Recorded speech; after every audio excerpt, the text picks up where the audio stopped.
Sometimes, of course, legal obstacle. That is because of fundamental right, because through privatization or through termination, of course, maybe some employees will lose their job. Then, of course, that is to be taken up at the uh, court. Then, of course, court will decide not to hold it, not to go it with the privatization or termination. Then, high startup costs, because maybe initial cost that the government has invested is too high.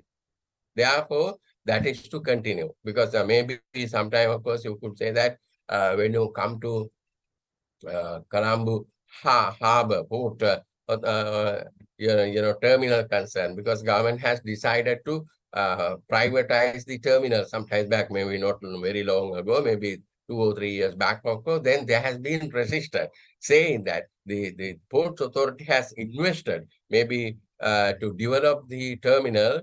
About maybe they have done maybe one half of the development they have done. Therefore, they have said no point of privatizing or getting private sector partners to go ahead with the program concern. Let's continue by the Port Authority step. But at the last minute, of course, you can see because of the resistance of the trade union of the Ports Authority, government had to give it up, because government initially wanted to have a joint venture, that means joint partnership with Japan and Indian government. Later, government has decided maybe new government, the present government, not with the present president, but the present government, they wanted to go ahead with the Indian partnership.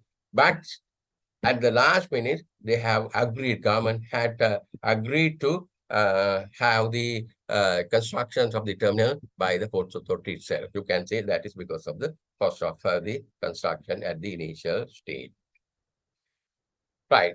Then, of course, we have completed how policies are made.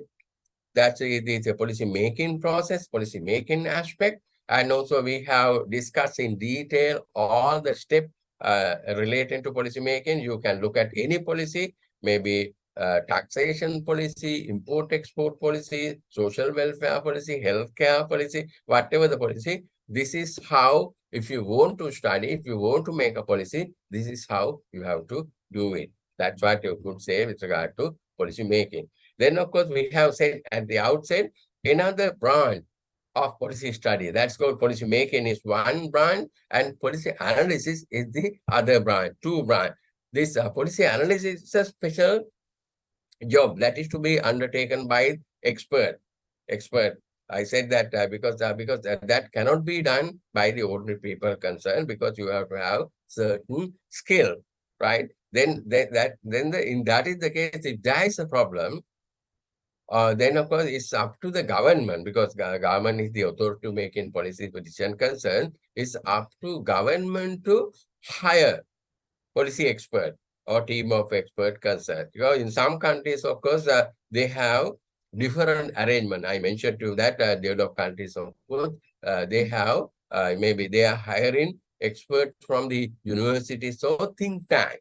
Think tank. In Sri Lanka also, I saw recently also another think tank is coming up with regard to foreign policies concerned, not with regard to the local policies concerned. I think foreign policies, of course, I can't remember the name. That recently I have seen in the media that they have established a new think tank, right? But in European countries, so we don't have that much of think tank, but we have universities, right? We have universities, of course. Government is a bit reluctant to hire expert from universities to assist the government in the policy making process concerned. Formally, I would say formally.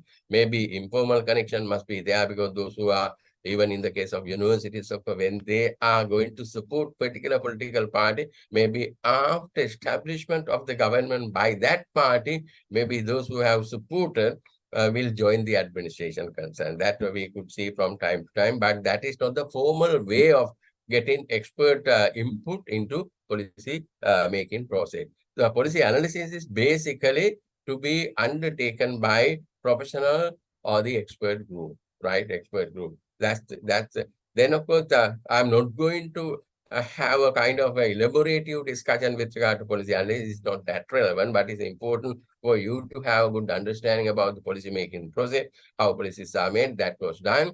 And also just to introduce this, there's a branch called policy analysis. Of course, you can see certain guideline, right? Guideline how to do policy analysis, right? This called eight four paths to policy analysis by Eugene Burdett. Eugene Bad, if you are keen to get a little bit more information, of course, I have given the reference over here, the footnote, you can see that. A Practical Guide to Policy Analysis by Eugene Burdett. He is a professor, I think it's California University, he's a professor there. And also he has given 8 steps. Maybe sometime, of course, we have discussed some of those steps with regard to policy making, define the problem, assembling or collecting data, evidence, and also constructions alternative, select criteria, then project the outcome, confront trade-off, decide and tell your story. That means presentation of your, work to the political authority, right? That's what. Then, of course, William Dunn also, he too has also given his model or the approach to, policy analysis. What he has said, problem structuring, to produce knowledge about the problem, how to solve it, etc., problem structuring, and forecasting. That means produce knowledge about expected policy outcome. That means if the policy is to be implemented, this is the outcome. You are projecting that, right? Then prescription, then of course you are recommending. You are recommending certain, procedure to be followed. I said that when you come to policy, that's prescriptive part. Policy making, I said descriptive part, right? Empirical study and the prescriptive studies, right? This policy analysis, you are prescribing what is to be done. That's why we have expert over here. It's up to the government to take or reject, right? Preferred policy is concerned, prescription. Then, of course, monitoring, because once the policy is accepted, of course, for implementation, and implementation produce knowledge. You have to monitor what is happening or what has happened up to now, right? About the observed policy outcome, and evaluation to observe policy outcome and their contribution to the contribution to policy performance sector. Those are the step concerned. Just to introduce policy analysis study, and also I don't think I have to go into detail. So this is the kind of process to be followed, and also form of policy analysis. I think you can look into that. That's the end of the presentation concerned with regard to policy evaluation. Policy evaluation can be retrospective or prescriptive. That means you can look at what has happened in the past or what would happen in time to come. That's what evaluation can be, two form, retrospective or prospective. And retrospective means ex ante, right? Ex ante, I used the word earlier also, and evaluation before, right? Before, that means in other words, of course, something like appraisal. But this prospective exposed, right? Ex ante and exposed, those are the terminological differences over here. Exposed evaluation take place after completion of the project, policy that I mentioned too with regard to evaluation. That's all. Thank you. If you have any questions with regard to policy making process, you can take it up now. I don't think that I have to revisit policy analysis. It's not that important for you. And also you can take it up. Yes. Let's see. Good morning to you. I thought that you have raised the question concern. Okay. Any questions with regard to policy making? I've got a good understanding about how policies are made. Yes? Please come up. Tell me. No idea? Everybody is silent. What made you silent? Hello? If not, we will move on to the next session. That's on public good. I gave you the course content the other day.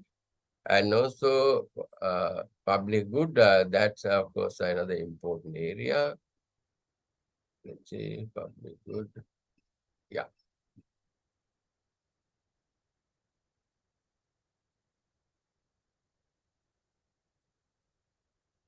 Okay, thank you. We got somewhat idea about policy.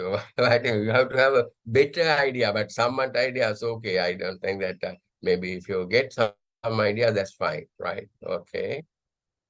Then public good, right? Public good, of course, we have to have a discussion on public good as well.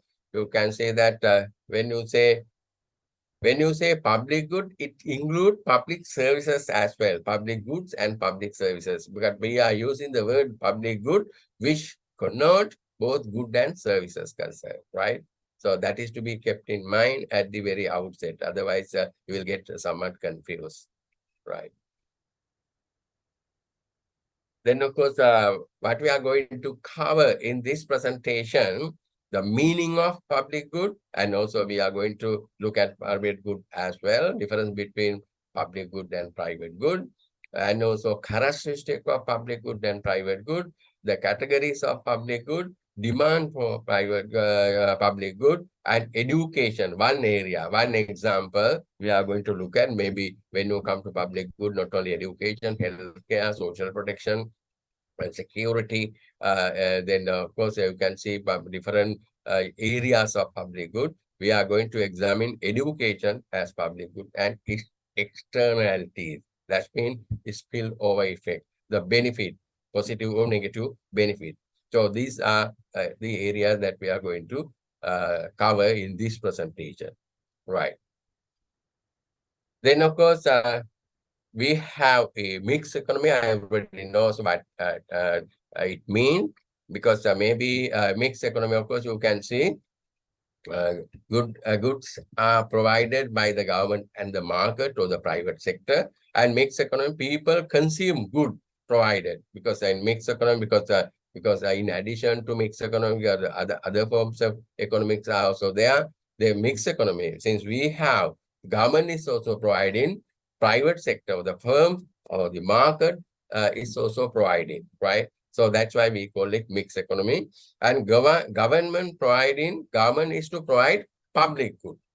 It does not mean that government does not provide private good. Yes, once we come to see the difference between public good and private good, you can understand whether government is going to provide only public good, or the private sector is not going to provide public good, why, etc. Of course, you will get that understanding once you go through the presentation. The market, basically, technically, you can say that government is there to provide public good, and also market is there to, or the private sector is there to provide private good. Then maybe you can say, let me give you, when you come to public good for the time being, one example, public security. Public security, that national security, you can consider it as public good.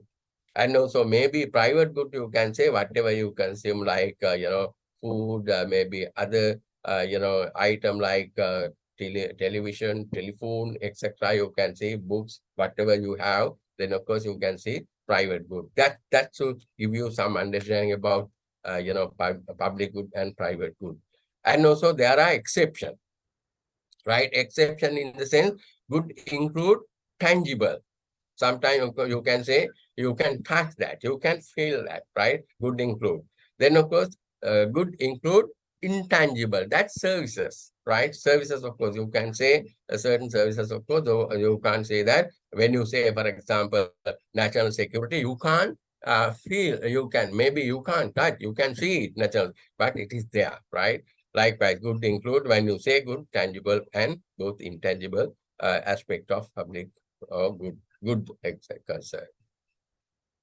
Then, of course, let's look at a definition with regard to public good. Goods with benefit, right? With benefit that cannot be withheld from those who do not pay, right? That means once you consume public good, then of course maybe some people will have to pay. Otherwise, how to provide public good, right? The national security, right? But in the chat,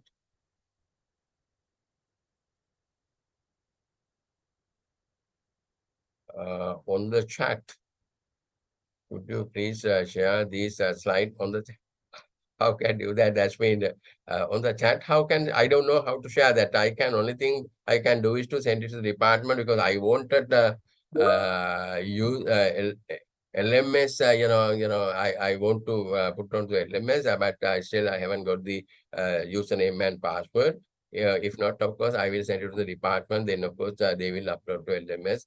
And also, previously, of course, one person volunteered to share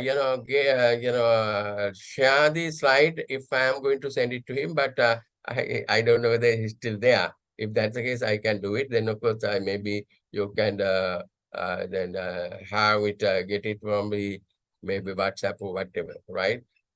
Chat, of course, I do not know how to upload that, right? Okay.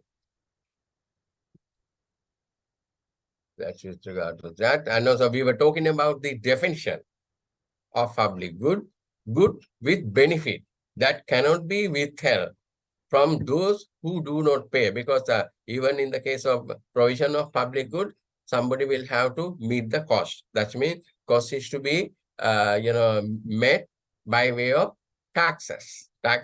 So maybe some people will be paying, some people won't pay. So that here when we say cannot be withheld, because once public goods are provided, maybe those who have not paid can also enjoy that, get the benefit of, right?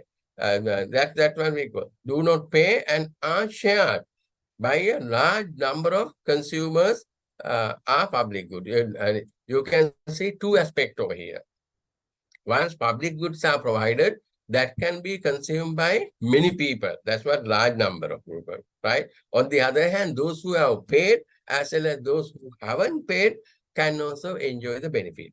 That's what David Hyman in his textbook he has explained as public good.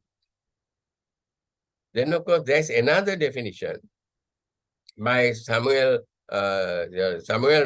Samuelson. What he has said, public good is a good, right?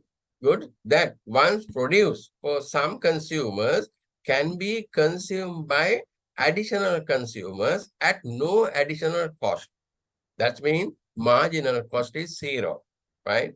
Then of course, maybe if you have to provide national security for one part of the country, or you can say one group of people, the others can also get the benefit of national security at no additional cost, right? Additional cost. That's what Samuelson has said. So with those two definitions, I think it will give you what we mean by public goods, right?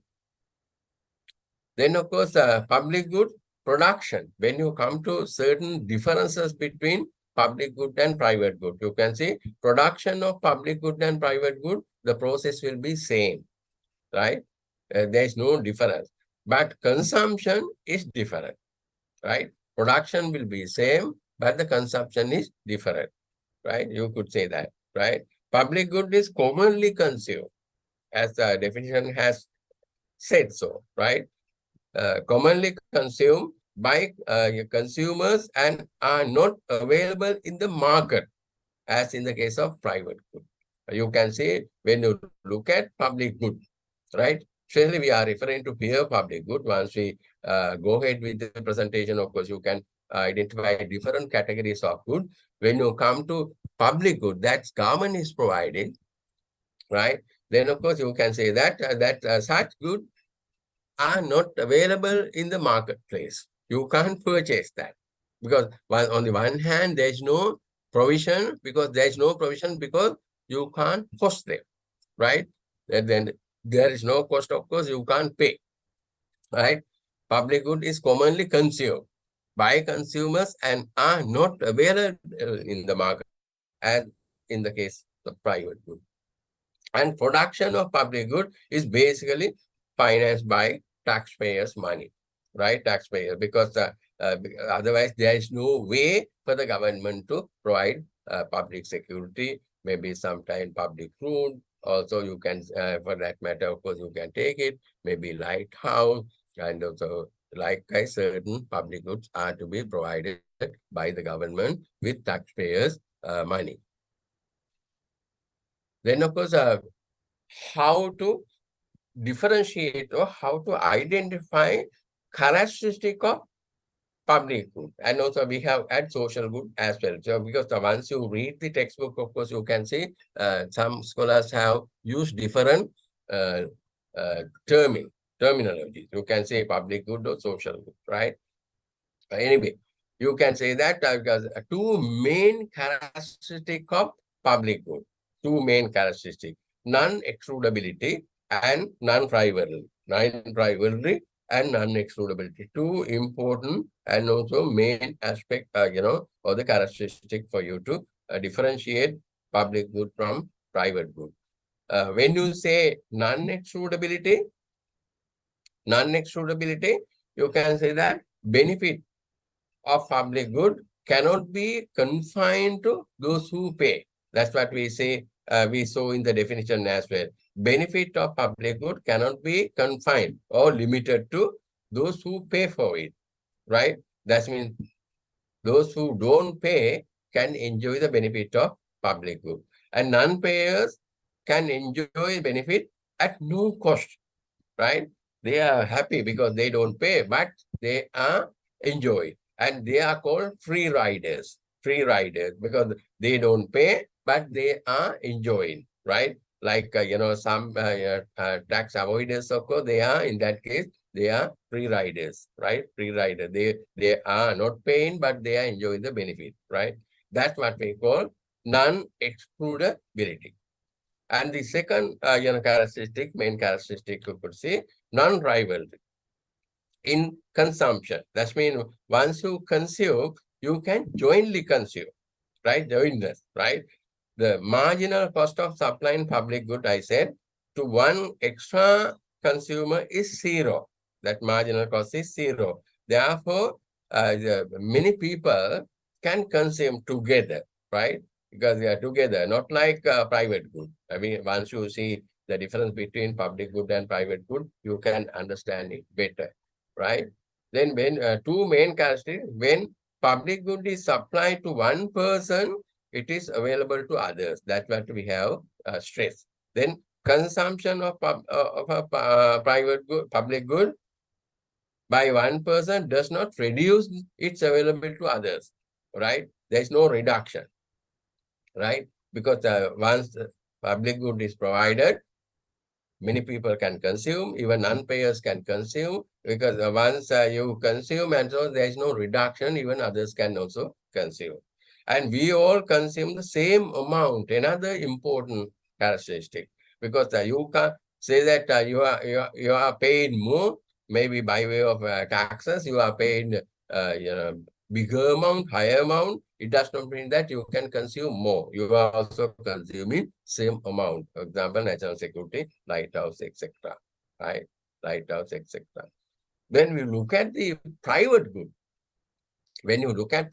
of course, you can say the opposite of what we have seen in relation to public good, right?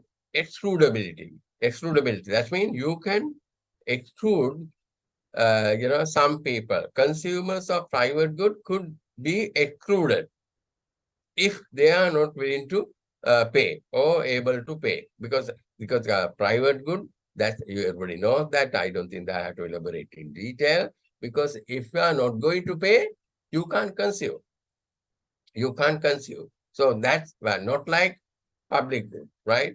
And also one rivalry, excludability and rivalry. We say non-rivalry, we say with regard to public good. Rivalry over here, one person consumption reduces the amount available for other to consume. Suppose that if you have 10 item over here, private good, if you purchase one, then of course you can see availability for others to consume 9. Uh, uh, 10 minus 1, 9, right? because then if anyone want to purchase and consume, because that is what is available out of those 9 items, right? One person consumption reduces. That means a reduction you can see left for others to consume. That's those two characteristics. And in addition, of course, you can see another characteristic. You can reject private good and public and services can be rejected by potential consumers. If you want to purchase, you can purchase. If you don't want, you can reject. But that cannot be done in the case of public good. Whether you like or dislike, you have to consume, right? National security that is provided, and also you all are covered with regard to that, right? The rejection is uh, impossible in the case of public good. Private good, yes. If you want to buy, you can buy and consume like that. Those are the difference. This difference is very important to keep in mind, right? Then, of course, provision of private good, individual demand for good. You can say a simple example is given over here with regard to ice cream cone. And also you can see two persons are there in the marketplace concern. You can see,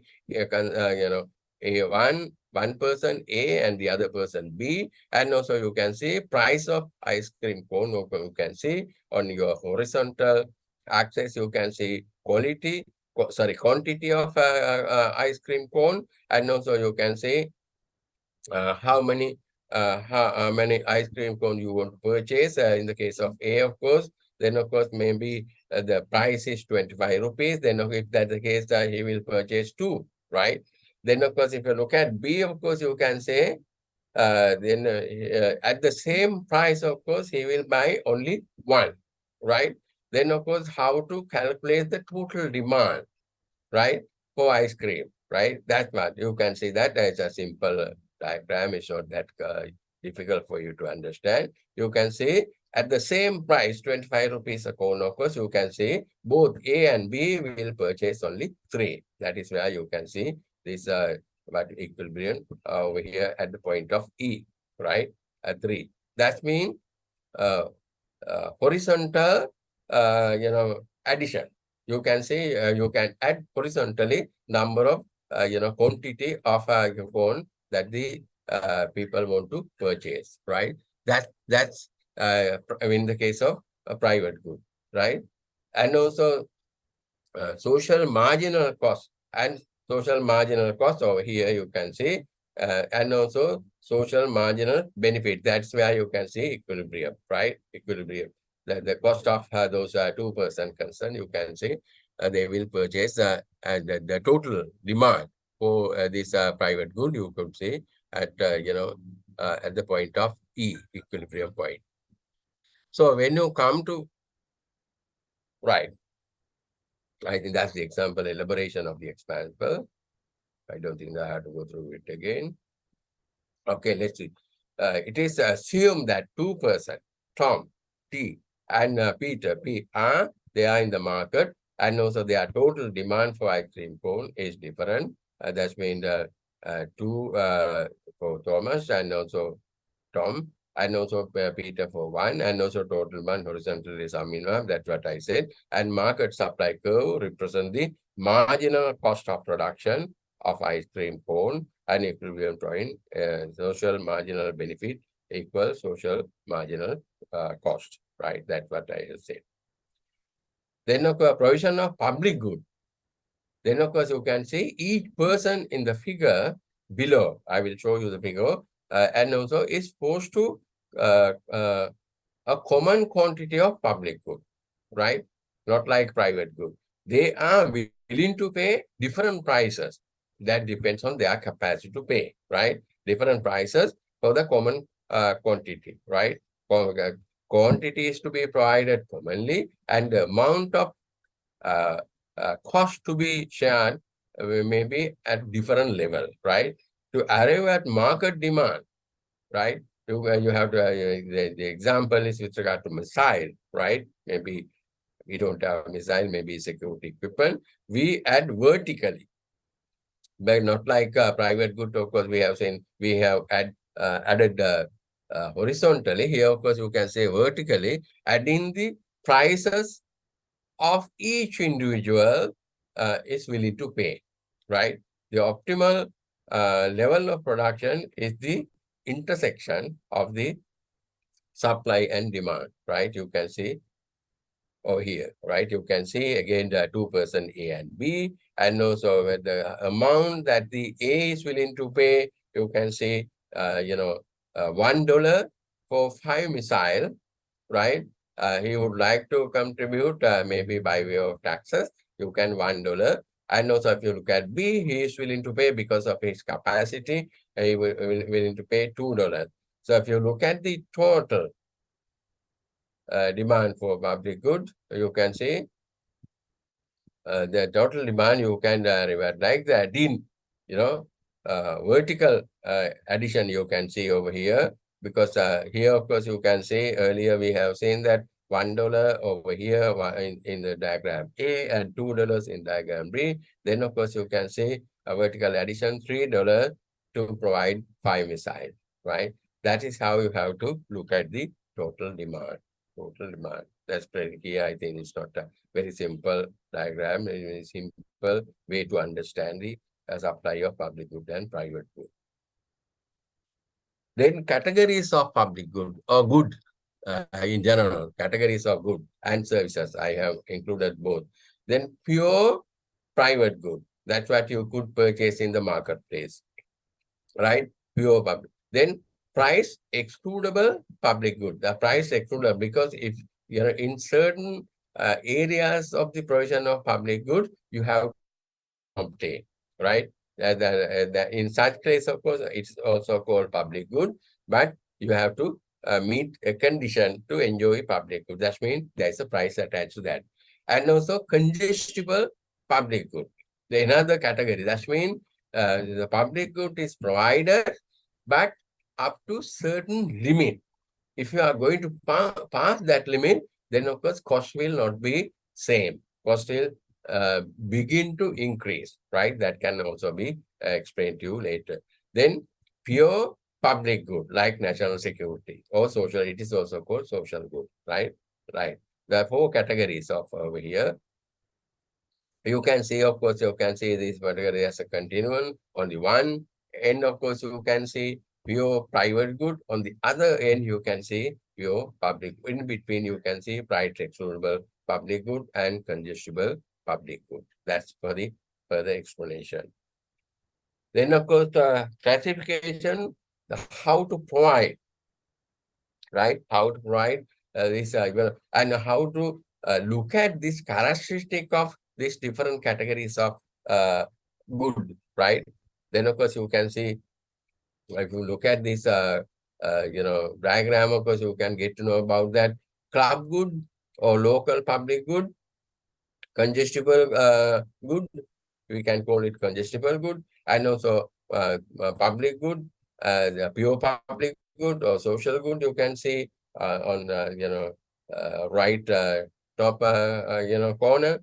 Then of course, if you look at right lower corner, of course, you can see good with externalities, right? Again you can see we can see that education, garbage pickup, the local road, sewage services, etc. And what is important over here, criteria over here, because we have discussed to identify or categorize goods. You have used rivalry and also excludability. We have seen that, rivalry or non-rival or, non-excludable. Here also you can see, if you look at rivalry, is, this, let me explain these 2 categories. So private good, of course, you can see, when you look at how to categorize them, then if you apply those 2 criteria over here, rivalry and excludability, and also if you look at, maybe public good, for example, you can say that weak rivalry, we have said low excludability. That's what we have seen, right? With regard to the example is given with regard to public goods, sunset, lighthouse, defense, national security, environmental quality, lake, rivers, etc. Television, public television, not private television, right? Then, of course, you can see weak rivalry and low excludability. Then when you look at good with externalities, benefit, right? Then, of course, you can see somewhat you can see that high rivalry, and also you can see high, somewhat low excludability. When you come to public good, you can say high rivalry and also low excludability when you come to good with externality, education, garbage pickup, and also local road, sewage, etc. Then private good over here, you can say that. Then of course high excludability and also high rivalry, right? High excludability. Then of course you can see houses, car, food, clothing, personal services, etc. Right? Then of course you can see club good or local public good, congestible good, which is called outdoor indoor concert, because there's a price involved over here. Public building, movies, then also public park, libraries, and the beaches, etc. You can see. So this is the categorization. I think I have given you the rules of Woolbridge book, Public Finance and in Theory and Practice. Of course, you can find detail over there. Right. Then, of course, price excludable public good, right? What we call club good also, right? The price excludable, those who, those good with benefit that can be priced, right? If you look at a certain, maybe, for example, theater, of course, if you want to see, concert or whatever, then, of course, you have to pay because they can restrict.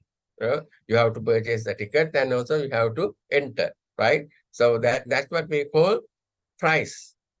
Exclude price is a factor which could exclude certain people. If you are not willing to pay, then of course you can't enjoy the benefit over there. Then of course public facilities such as private club,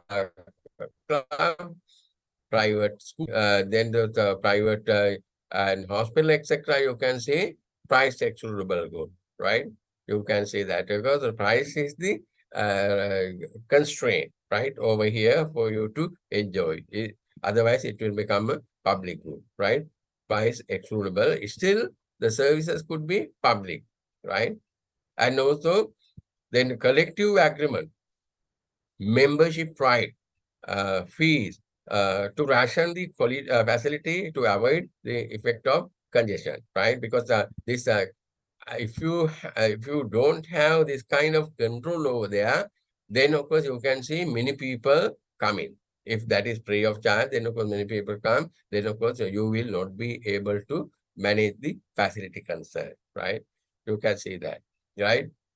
Then congestible public good, right? Congestible up to and those they are the good crowding or congestion reduce the benefit of the existing consumers concern, right? Because even maybe some people have paid for that, but the service is provided. But if the number exceed the those who have paid for the service, then of course there will be a consumption issue, right? Marginal cost is zero only up to certain point. After that, it begin to increase, right? The marginal cost of this kind of public good, zero up to certain point, and if you pass that point, of course, that begin to increase. Additional consumer of congested road, you can reduce the benefit of the existing consumers concerned due to traffic and accident concern. It's something like that. You can, up to this point of time, this point of service provision up to end point, of course, no problem. There's the marginal cost is going to be zero. But after that, you can see increase of marginal cost, right? Marginal cost. Right? That's what we call congested public good. Then, of course, semi or quasi mixed public good, right? Public good in nature, but do not have non-excludability or non-rivalry character features. Internal benefit to user and external benefit to society, right? Examples are given over here within bracket. You could say internal benefit, that means those who are going to consume get some personal benefit, internal benefit, health, education, and healthcare, right?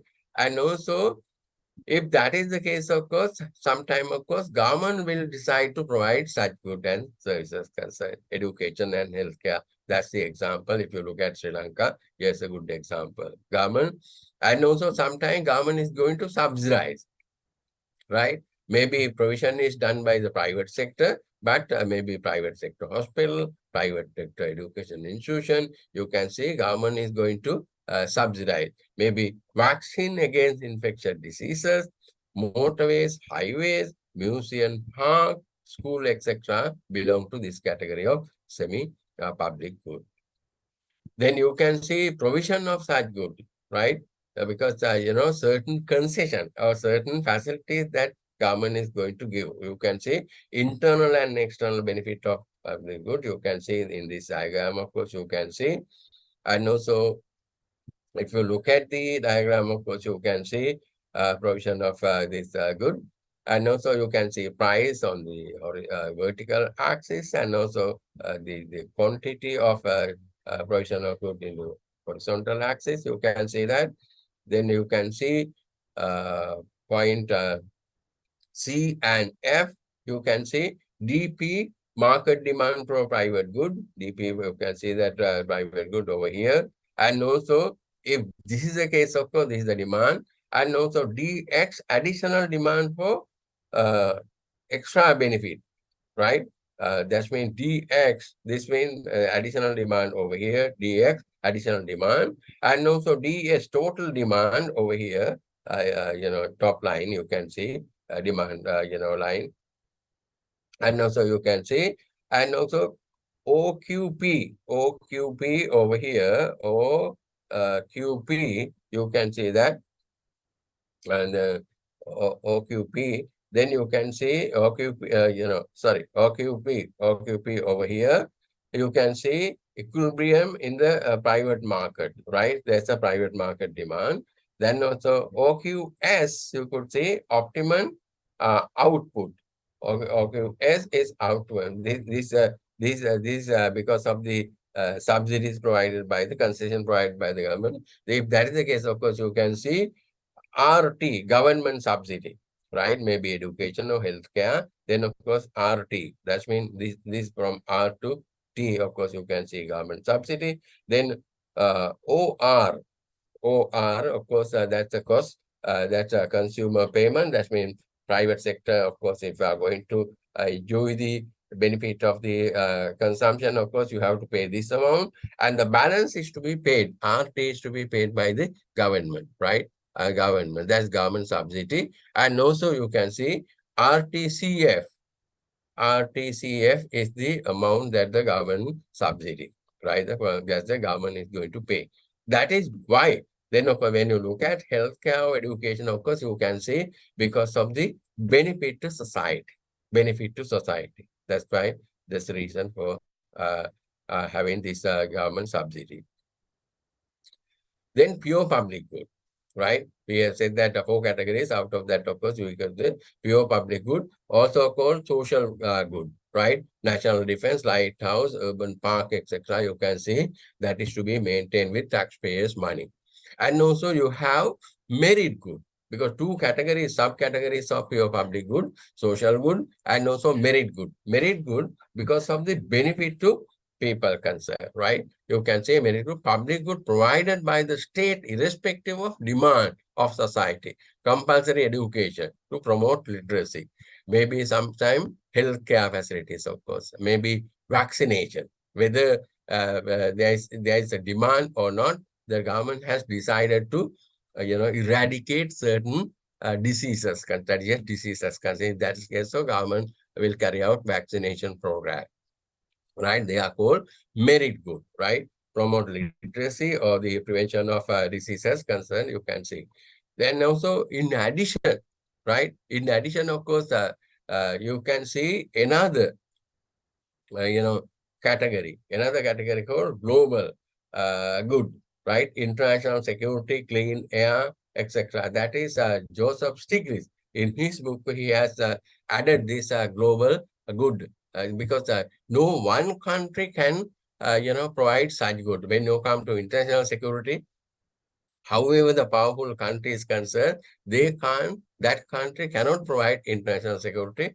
That's a group effort, team effort, collective effort. So therefore, international security, even clean air, of course, there may be emission to the air, this polluted, item to the air, that is to be prevented by joint collaboration, So therefore, you can see public good, these two categories.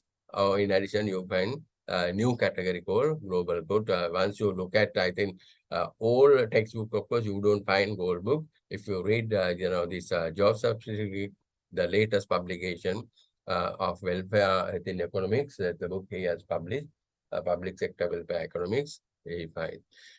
Then the global and transnational public good. These two have characteristic of pure public good. It is international security, clean air, knowledge, etc. The international bad at the same time, you can say public good as well as public bad, right? International bad, international terrorism, right? Global warming, right? Pandemic like COVID-19, right? Then financial crisis, no government. That means single government to finance those things, right? Maybe prevention of terrorism is again, of course, you have to have collective action. And also, then, of course, global warming, again, you have to have collective action. Pandemic, of course, you have to have, maybe diseases. Then, of course, how to prevent that, we have to have collective action. The financial crisis, I think everybody knows that we are in the process. Of course, we are also facing financial crisis or economic crisis. Then, of course, how to overcome that. The world finance, we are referring to not the single country finance crisis, the world financial system will collapse. If that's the case, all the member countries will have to cooperate. No government can finance. If that is the case, of course, you have to have some sort of collective action to finance. But that's why I think maybe UN system we have, right? UN system. And also they have, I think these days, of course, UN is deliberating on these issues now. Environmental protection, mass destructions of arms, and also through international treaties concerned. All right? And agreed mechanism to finance contribution by member countries, because there's some sort of agreement among the members concerned. And also monitoring mechanism. You can say that maybe your UN system periodically monitor the progress of the such a program, maybe disarmament program, environmental protection program, then etc. They have some monitoring mechanism. That is with regard to public good. Then classification of good according to the degree of rivalry and excludability of the benefit from their use, right? Of course, again, another way, I think a different way we are going to look at. Of course, again, David Hyman, that he has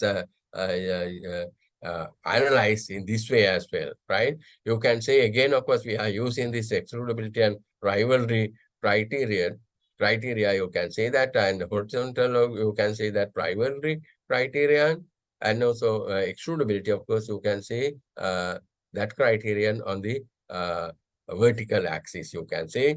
And also in the middle, you find, when you look at H, let's look at from the bottom, then of course, congestible public good. Congestible, you can say, if you look at rival and also excludability in the middle. And also if you look at C, price excludable, but public benefit. Price, you can see over here, price excludable, but you can see excludability, yes, is there, rivalry is 0, right? And also, then of course, B, you can see pure public good, right? B, pure public good, and you can see both rivalry and excludability 0. And also on the opposite side, you can see pure private good, A, as we have seen the characteristic, then of course you can see rivalry and also excludability. That's another way to look at the classification of those good, private good and public good. Right. Free rider, I mentioned to you that those who don't pay can also enjoy the benefit of public good. That's what they call, they are called free riders. Free rider is a person who enjoy the benefit of public good and without contributing to finance the cost. Because if that is the case, provision of public good will be a problem for the government, right? Because if many people are going to be free riders, then who is going to bear the cost, right? Because therefore government will have to take some action. This could be a strategy problem if no penalty exists for free riders, because this is up to the government, because government will have to increase revenue to provide public good. If that is the case, if the government is not doing that, then of course there will be a problem. That's why government imposes penalty, right, to prevent this free rider problem. If all the members go for free rider, then of course you can't say public service, public good. You don't say that provision of public good will disappear. That's another problem because of the free rider problem. And also education, right? Education as a public good. I think this is important because I have selected, because many services, good and services are provided by the government, because for the benefit of citizen concern, I have selected education as a public good because it's somewhat controversial, it's very important for us to understand, and also it has been provided in Sri Lanka during the last about 80 years, 75 years or more, as a public good by the government, right? So some characteristic of uh, public good and also private good, because you can price education, then of course you can curtail the consumption, right? You can curtail consumption because of the price. If you are willing to pay price, yes, you can enjoy the benefit of education, right? You can see that. Then of course positive externalities, that benefit, because education, maybe you can say, I said benefit to the user, individual concern, and also you can say benefit to society, right? Benefit to society, right?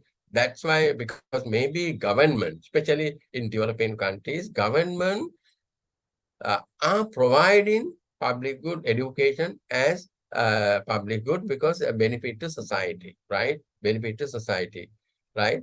Price excludable principle can easily be applied, I as mentioned to you, can be supplied by education. If you look at that, can be, I think you have seen in the situation of Sri Lanka, education is provided by the government, maybe a large portion of the service or the to be provided by the government, and also considerable amount of education is also being provided by the private sector or the market as well, right? That means it could be provided by the market or the government. And also that's what mixed system in many countries, mixed system in many countries, right? Because those who can't afford to pay for private education, then of course government is to provide public education, right? Then, of course, benefit, externalities of production and consumptions of education. That's the most important part over here, right? Because you can see minimum level of education to citizen to become productive citizen. Because maybe in Sri Lanka, even, you find certain number of compulsory education, because that is, again, you could say that UN system, they have agreed, that means members of the UN system have agreed to have minimum education for their citizen concern, because in the case of Sri Lanka, we have made it compulsory education of 13-year education in Sri Lanka, 13-year guaranteed education, because they have to be in school, they have to undergo education for a period of 13 years, right? 13 years, right? That's a minimum requirement, right? And also maybe in some countries, of course, they don't have this 13 year, but maybe sometime literacy rate, ability to read and write, right? That's a requirement, right? And also you have to have guaranteed, and also commodity egalitarianism. That means each people, that means each person should have access to education, right? And that's whether rich or poor, then of course maybe urban or rural, that without considering the disparity, then of course access should be given, right? That's what we call commodity egalitarianism, right? That's education, right? That's why I think Sri Lanka has, long ago decided to provide education, free of that, way back in 1945. I think everybody must be knowing that, right? And socializing function, the benefit of education, right? Because in addition to personal benefit, maybe the person who has obtained education is enjoying personal benefit. In addition, that person also, you can see socialization function, because you will learn as an individual, as a person. You will first learn from the family, then of course from your extended family members, then of course your immediate social group, then of course you learn from society, right? Because once you go to school, of course you learn from your classmate, you interact with your classmate, then of course you interact with your teachers concerned. That's what we call socialize, how to live in society, socializing function of education. That's the important part, right? And also that's the reason for some countries to provide education free of charge, right? Because give access, because in the case of Sri Lanka, of course, even some people, if that is to be provided by the private sector, then of course maybe considerable segment of our society will not get access to education, right? That's because they can't afford to pay the tuition fee, right? That's why government has, maybe at the very outset, government has decided to provide free education to all the people concerned, right? Socialization function, and also in addition to this socialization function, more informed citizen and participation in the democratic governance process. I have reservation with regard to second, point over here, right? More informed citizen, and also whether participation in the democratic governance process concerned, that is somewhat debatable, somewhat questionable. More informed citizen, that means if you have certain amount of education, you will be able to read, write, and understand. And also then of course through education, that's not the only thing you could do with education. You have to have the ability to read, write, understand, and comprehend, right? You have to understand the meaning, right? Comprehend. But when you come to education, informed citizen concern, the participation in the democratic governance process, that means now, of course, we are a multi-party system, multi-party government, and also still we are called a democratic system of government, because I think since the independent, of course, we didn't have any problem. Our leaders are elected through election concern. Then, of course, there is a problem of this participation in democratic governance process. Democratic means right of the people. Right of the people. We have the right to participate in governance. Now, of course, our right to participate in governance is denied in the case of local government, in the case of subnational government. Maybe we have to wait and see what would happen to the national government in time to come, right? Because maybe another year's time, of course, we have to have the presidential election. And also then, of course, we have to have parliamentary election. Now, of course, we have people representative only in parliament. Only in parliament. The president was also not elected. President was appointed by parliamentarian, because that's a constitutional arrangement. Because of the succession of the former president. And also that's a separate matter. Of course, so when you say democratic government, people participation, whether they are going to elect or their representative or not. And also in addition to that also, this more informed citizen, whether they can comprehend the maybe comprehend in the sense the policies presented by different political parties, right? Whether after election they are going to implement such policies concerned, whether it is for the benefit of the country, right? Because that's the problem. Maybe even educated people, I am of the view that I don't think that maybe we can read, we can write, we can understand. I don't think that we have comprehended, right? Maybe the reason for me to say so is that we have approached this current crisis situation over the years, and people are blaming because in the past 75 years, of course, we haven't had good policies concerned because our leaders have not been able to put the right government on the right course of action concerned. Lot of criticisms are there, but it is only the political leaders.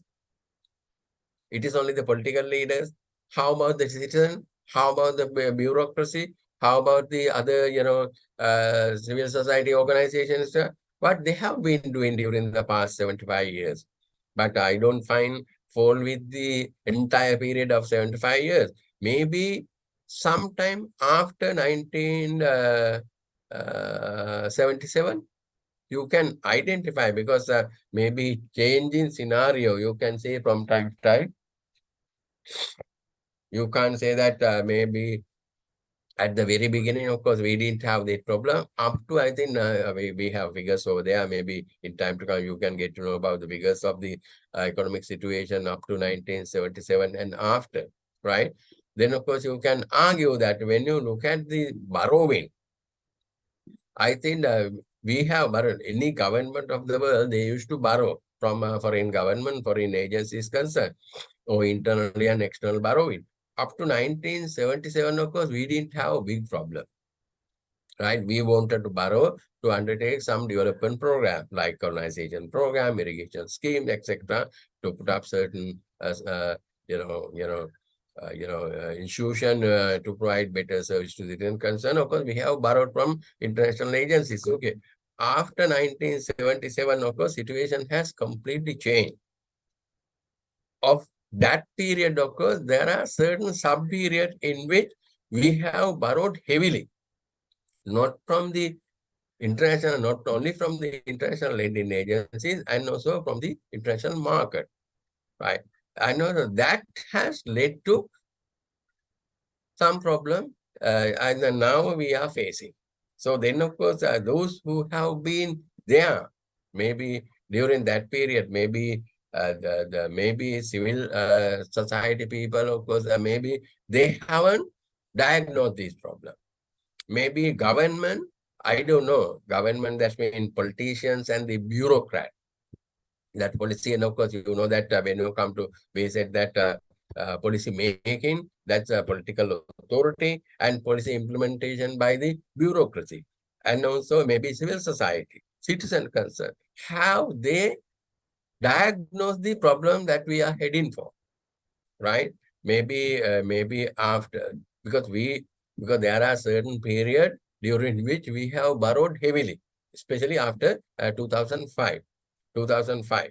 Then, of course, 2005, of course, the government which had been in power have borrowed heavily from, maybe not from the bilateral agencies or multilateral agency, and also from the international market. Then, what has happened? Have they looked at the sustainability of those debts? Whether we were in a position to pay back. Sustainability means that, right?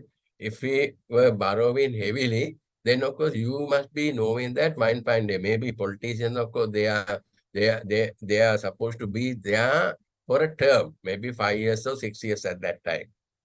After that, they are maybe projections or the plan only for that period.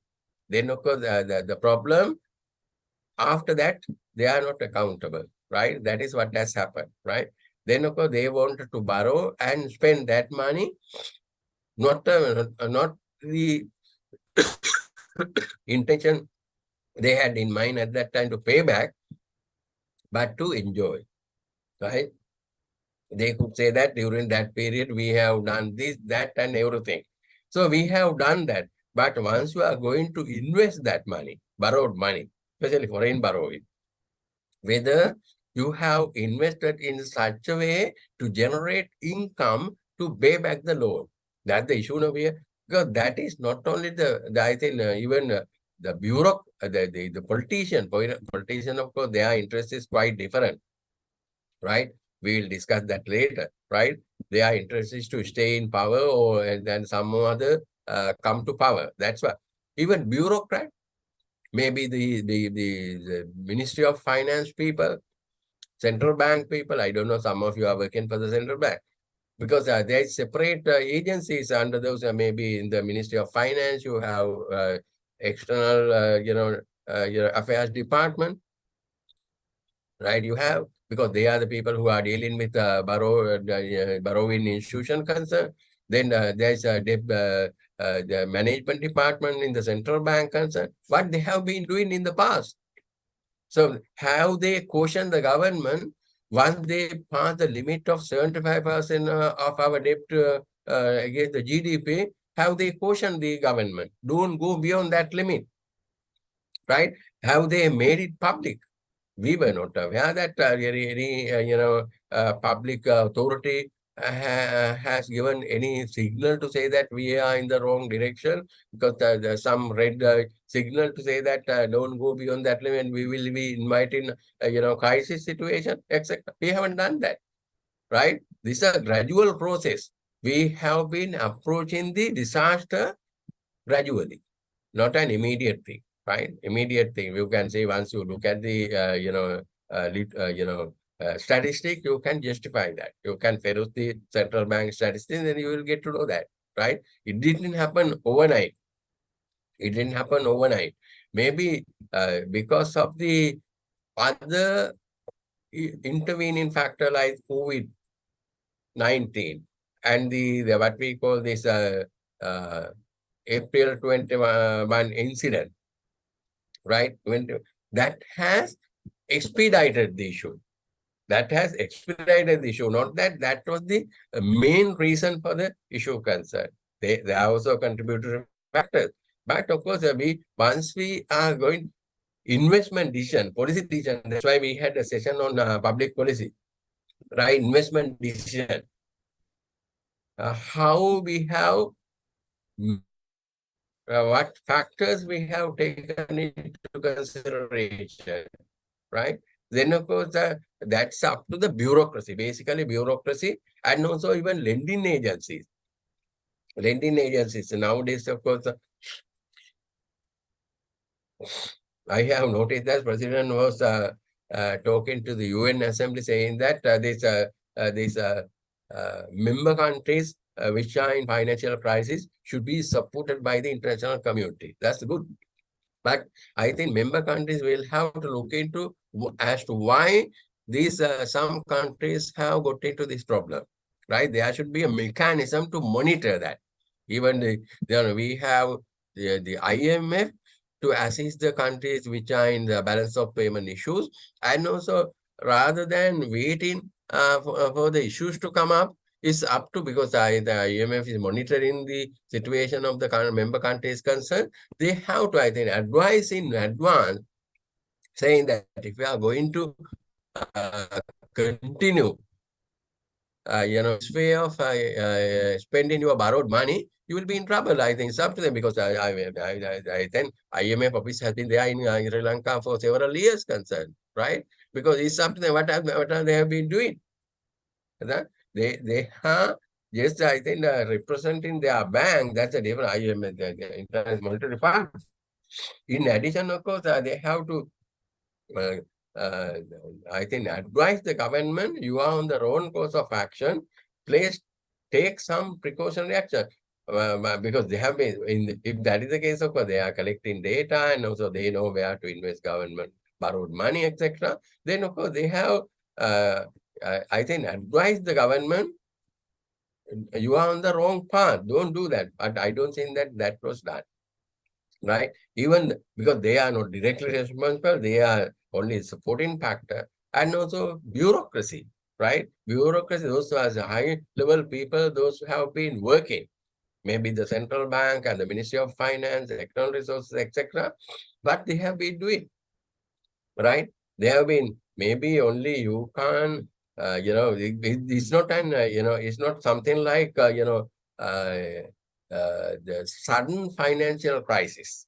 We can't say so. It's an accumulation of the issues over the period concerned, especially since 2005. You can say this, that the government policy decision how to invest borrowed money, I think has led to this situation, right? That's what my personal assessment, right? If you have any different view, of course, you can take it up for discussion. I like it that way, right? Then of course, you can't say that more informed citizen we have in the country, because you can't say that all the people can express their view. They are not happening. They are not knowing what is happening inside the government at top level. And participation in democratic governance process another way, because even our people are not understanding, that they are not comprehending the policies which are placed before them during the election campaign and after that. After that, of course, we can maybe policies, the political manifestos are very interesting and look very nice, but when they come to implementation, of course, you can see government does not want to implement the same policies after election to power concern, right? That therefore people participation is only limited to the election period. After that, of course, there is no mechanism to express their view, and also whether to check whether their leaders are doing the right thing for the country concerned, right? Skill gain to productive employment, right? Then, of course, another way to look at this external benefit of education, of course, we are talking about benefit, and also because education will produce competent people, skilled people. Then also you through that was a pre-education, of course, that's the benefit. If you look at, I think about 99% of the, I think, citizens of this country are fortunate to have free education from the government. And also those who have gained skill. Now, of course, now there is a problem with big problem because of the economic crisis. Then, of course, many people, educated professionals, they are leaving the country, maybe due to some reason saying that the taxes are very high. Maybe uh, there is a problem because I can't make a judgment to say they are wrong or they are right. But we have to understand what would be the fate of our country in time to come, right? Because when the country is in trouble like this, because as Sri Lanka is not the only country which has faced this crisis, because there are other countries due to various, I think, management issues, of course, you can say, maybe European countries and also developed countries. If you look at the European situation, of course, like Spain, Italy, then Ireland, and then, of course, a few countries, about 5 countries in the European region, of course, they have been in trouble in 2010 and thereafter, right? Then, of course, in order to get rid of their economic crisis, they have followed certain policies, like especially policies initiated by IMF and the European Central Bank, because they have been together, right?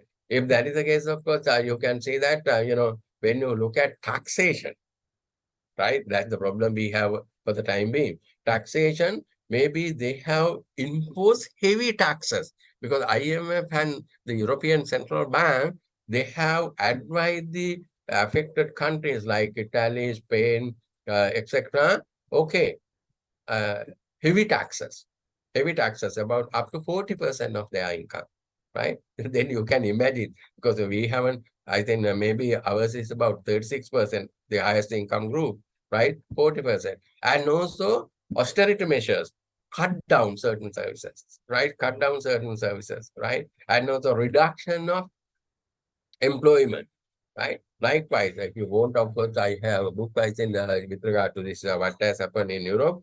And also you can read the book written by Joseph Stiglitz, the Europe and it threat to future of Europe. Joseph Stiglitz, you have heard of him? That I think he's a professor. I think still he's a professor of Columbia University. He has worked for the World Bank, and also he's an international consultant, and also he had a different view with regard to the crisis. I'm not going to discuss that, but you can find what has happened in Europe during this crisis situation in their countries. Sri Lanka is, I think, will have to be aware what is happening in other countries with regard to crisis situation concern. So skill gain in productive employment, because education, of course, will provide opportunities for us to gain skill, and also maybe up to grade 1 to university level. Of course, first degree level, of course, education is free, and we are not paying not only professional, that's mean, this highly skill education like medicine, engineering, IT, etc., even other, then the government has been investing heavily. Then, of course, because of the crisis, maybe they have, some people have decided, there may be people in thousands, they have decided to leave the country. But I do not know, I don't have any value judgment with regard to that. But because this is the time, the people, those who are leaving behind, especially the health sector, then the education sector, then of course other service providing, public service providing sectors, of course, what happened to the people who are leaving behind? What happened to the poor people, even in the not the poor people, those who can't leave the country? Maybe only all the people can't leave the country. If that's the case, that's fine. There's no problem. But it's not practical. Then, of course, what is the social obligation? Social obligation, because they are finding their benefit. They are finding their benefit. And also, maybe if you are going to migrate for the time being, so okay. If you are migrating because of this economic crisis, that's the problem. That's the problem, right? And also, and on the other hand, it's up to the government to, look into the problem concern, not only implementing the formula given by IMF, because there is no guarantee that IMF formula will help you get rid of this problem. Because even in the case of those European countries, it is said that, but Joseph Stiglitz has said that their formula has not worked for them to get out of their problem. So if that is the case, where the government, is up to the government to find whether other ways also there. Maybe they can, if they won't, they can consult international consultant, right? Because the government has from time to time consulted international expert. Even with regard to this also, your government can do that. So if that is the case, there is a third way other than IMF and the World Bank. There are other ways to get rid of problem, because we can discuss that, because what they have decided, okay, follow austerity measures, cut down certain services, or okay, increase taxes, etc. Will that package solve the problem? So that is, I think, we have to skill gain product. What is important over here, I think I have deviated a little bit from with regard to current crisis and the education. Right. Then, of course, you can see if it were to purchase education from competitive market, then there will be a problem. Then access or equity problem will come up. Access to people who are not in a position to pay, right? What happened to them, right?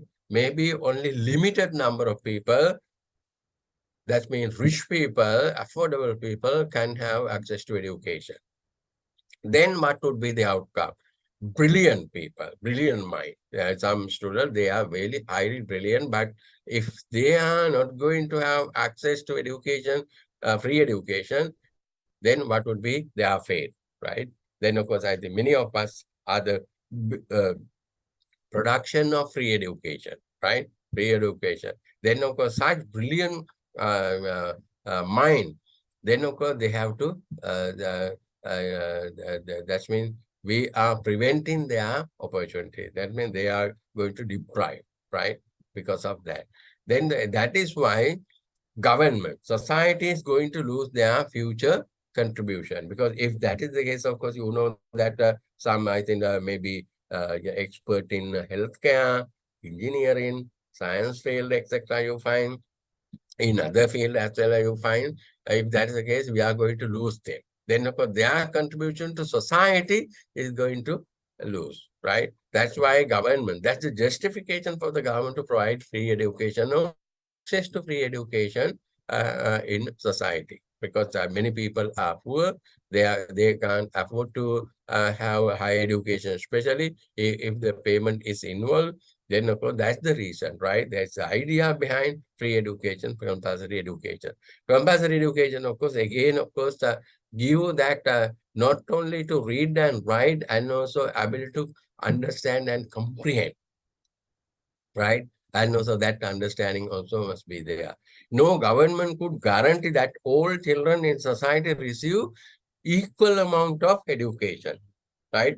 Commodity egalitarianism. Because if you look at the education facilities in the country, maybe education facilities in Sri Lanka, of course, you find lot of uh, you know inequalities, right? In resource allocation. Resource allocation, I think everybody knows that. Maybe uh, uh, popular school are getting more resources, right? Popular, I think, I don't know to name, but you must be knowing that. And also rural school, or even in urban areas, of course, the unpopular school, right? Unpopular school, of course, they are not getting equal, because the allocation of resources not based on the formula, maybe number of children, right? Number of children concerned. No, it depends on the other criteria like maybe their whether popularity, prestige, and whether they have, does the school have produced leaders concerned, whether they have a lobby, strong lobby to get more resources concerned. Likewise, you can say that maybe if you look at this popular school in in urban areas, maybe Colombo city itself, you can say provision of resources by the government, allocation of resources by the government. Maybe what I'm trying to say is that popular school is getting more resources. Maybe behind the popular school, you find small school, but they don't have that kind of facilities from the government. Even from other sources, of course, they are not that getting that kind of facilities. I don't know to name, but I can name. Otherwise, you can think that, because we find poor school next to the popular school, right? But there's a vast difference with regard to resource allocation. Resource allocation. So that therefore you can say that no, all the children are getting equal amount of resources when you come to education, because maybe that is because of the education policy, and also vested interest in the resource allocation concern, special treatment, etc. You can see due to that, of course, you don't see this commodity egalitarianism. Right. Demand for pure public good, right? Demand for pure public good is different from pure private good, right? Because that's why we have to have these two categories, public good and private good. Market demand curve for the pure public good and pure private good, you can say market demand curve for pure private good is the total sum of quantities demanded. That's what we have seen with regards to diagram we have depicted a little while ago, right? All consumers at a price for a unit. You can see this amount of the unit concerned, that's the total, how to arrive at the total demand. And also when you come to pure public good, all consumers consume same quantity of public good, right? That's government provide. Then the pure public good cannot be priced because it is non-excludable, right? Non-excludable. We are talking about national security, for example, because you can't price, because you can't exclude people who are enjoying that. If that is the case, of course, you can't price. If that is the case, of course, there's no market. There's no demand. There's no market, right? Then, of course, you can see how to calculate efficiency output of your public good, because there is a problem, no? Right? If that is the case here, efficiency means all economic activities are to be undertaken at a point that their marginal social benefit is equated with the marginal social cost. In other terms, you can see the uh, marginal social benefit is the total of marginal the social cost. You can see if it is equal, then of course you can see that's the efficiency level of provision such public good. Here, of course, you can see optimum allocation of public good, right? Then, of course, cost benefit you can see, and also output you can see, right? You can see if you look at the QS point over here in this diagram, demand and supply, of course, you can see the demand curve meet the supply curve, of course, that's the equilibrium point, and also maximum allocation of public good at this point of time. Because if you have, lesser than that, Q1, if you look at, for example, Q1, social benefit is more than the marginal social cost, right? The social benefit is more than, then of course you can come up to this point. And also if you come to Q2 point, of course you can see social benefit is lesser than the social cost. That means cost is high. If that is the case, of course, that means you can't provide, because cost factor, because you can't provide more benefit. This equal point or the equilibrium point, you can see QS level, where marginal cost equal marginal benefit. That's the optimum allocation of public good, right? Then, of course, yes, that is to be further illustrated with a small example. You can see that. I don't think that we have time to, discuss the example because it's 9:54. But we will look at the example, and also next time when we meet, we will discuss in detail. This example, marginal benefit of security protection. This is a simple example, right? Simple example for a community of three people, you can see figure RS, you can see, I'll show you the figure as well. And also then the security person concerned, if you want to have a security guard to protect the community, right? Then of course you can say the 3 person over here. Then of course the MBA, A person, B person, C person, and also total of course you can see a marginal benefit. And also if you have 1 person, you have to pay, that means person A will have to pay 3,000, B will have to pay 2,500, that is because they have the economic capacity, and C person will have to pay 2,000, together 7,500, right?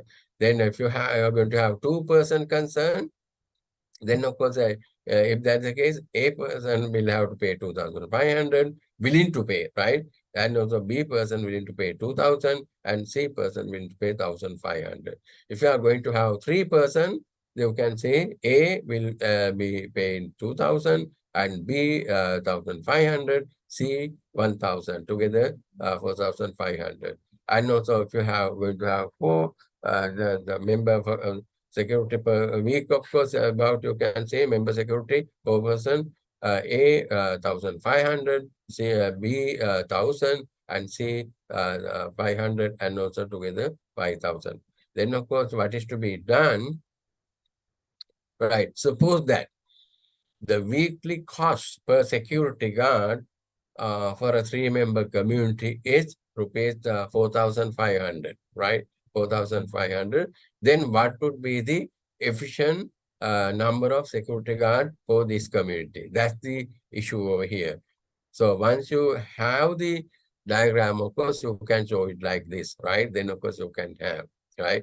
And also up to now, we know for sure that, in public, good, of course, you have to calculate the total demand vertically, right? You can see that, of course, you can see demand curve of A, of course, he is willing to pay 2,000.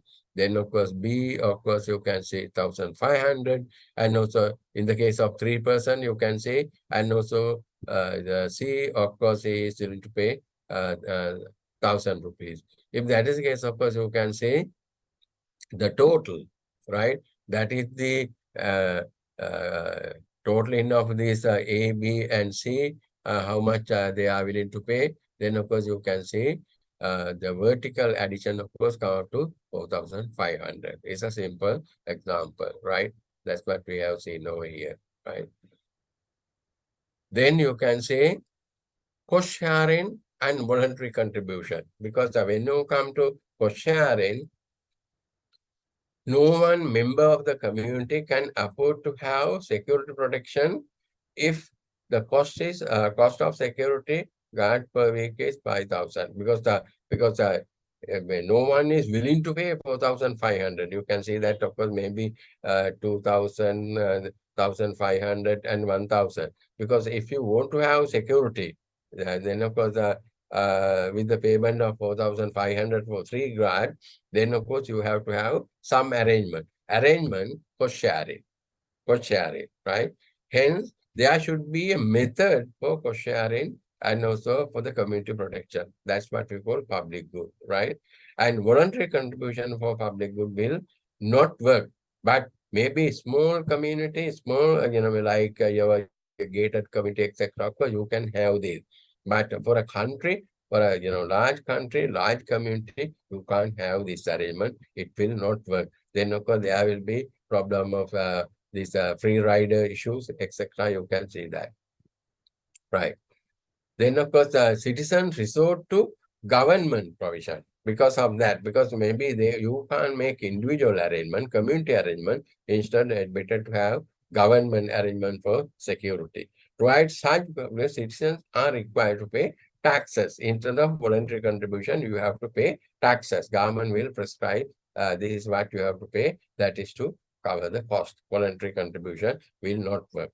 And also, it is traditionally believe that only government could provide public good in large quantity, because private sector there is no demand as such. Then of course the validity of this notion with regard to NPM, new public management, because the traditional that Arisate, it is traditionally believed that no only government can provide public good, but whether it is a kind of valid argument under the emerging concept of new public management, right? And also we will discuss that, right? Maybe a few more points to discuss once we meet next week, right? Okay, group discussion, of course, class education, of course, we have to have a kind of discussion with regard to education, okay? Once we meet next week. So, any questions you have prior to this winding up the session, you can take it up for a short discussion, okay? No idea? Everybody silent? So until this gets uploaded to LMS, the PowerPoint presentations, is it Yeah. possible to share it through email or WhatsApp? Is that possible? If I Yeah, say, yeah. WhatsApp, of course, if anyone can, if you have a group leader to share WhatsApp messages, I can send it to that person concerned. Or otherwise, I can send it to, department, then they will upload to your LMS. But I haven't yet got the username and the password. Okay? okay, sir. Okay, thanks. Okay, right. Thank you. Thank you.